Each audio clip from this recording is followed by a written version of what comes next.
The shorter you sleep, the shorter your life. The leading causes of disease and death in developed nations. Diseases that are crippling healthcare systems, such as heart disease, obesity, diabetes, dementia, and cancer, all have recognized links back to the lack of sleep.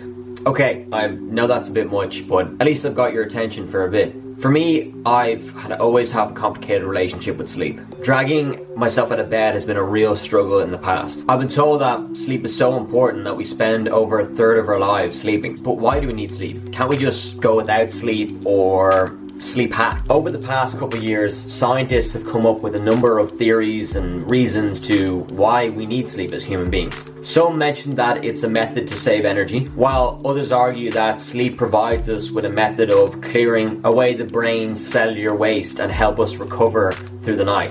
The National Institute of Neurological Disorders and Stroke said, everyone needs sleep, but its biological purpose is still somewhat a mystery. Well, that's great. Apparently, sleep is complex, yet it's critical to our survival as a race and as a human being. Without sleep, you can't form new pathways in your brain to create new memories and learn new things. You can't let your body to recover either. A lack of sleep also affects your ability to make decisions, it increases your hunger, and apparently people who don't sleep enough never realize how impaired their judgment actually really is. In my experience, not sleeping has led me to vicious cycles of burning the candles at both ends. Drinking way too much coffee and caffeine, constantly catching colds, and having a constant battle with anxiety, especially when I'm tired. So then I really need to change my approach to sleeping, and I try to figure out ways that I could sleep better, sleep faster, and improve my overall sleep quality. This led me down a line of going through books and going through different research methods and trial and error on how to sleep. There's one thing that has stuck, and I use it until this day, or at least components of it. It's a method that I came across online called the 10-3-2-1-0 rule. It was created by fitness coach Craig Ballantyne, and he has a book called The Perfect Day Formula. I'll link his stuff below. He's a very insightful guy, but I was pretty skeptical when I came across this,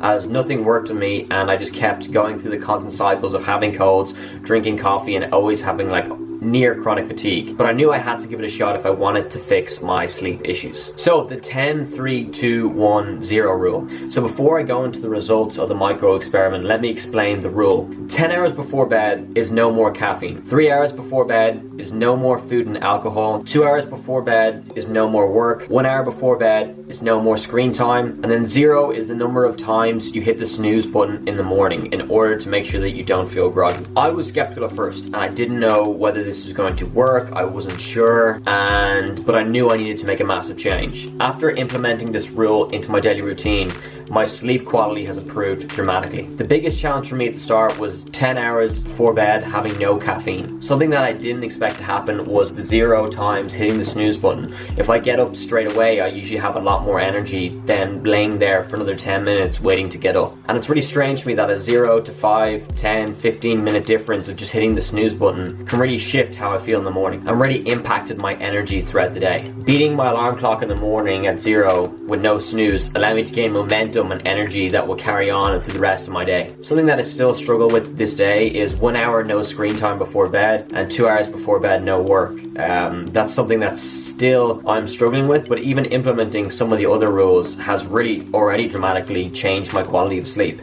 So till this day, I still use this rule and it's benefited me greatly. Look, I'm not a doctor, so if you need an expert opinion, or if you have insomnia or you can't sleep, I highly advise go see a doctor. This is just my experience of how I improve my quality of sleep implementing this rule. But again, I'm not an expert and I'm not a doctor, so you should probably go see one of them if you're really struggling with your sleep. But as Matthew Walker said in his book, Why We Sleep, sleep is the single most effective thing we can do to reset our brain and body health each day. It's Mother Nature's best effort to contra death. So on that note, I hope you enjoyed the video. I appreciate you like it, give it a thumbs up, and subscribe for more weekly videos on the promise that I'm going to be uploading a video every week. Thank you, and until next week.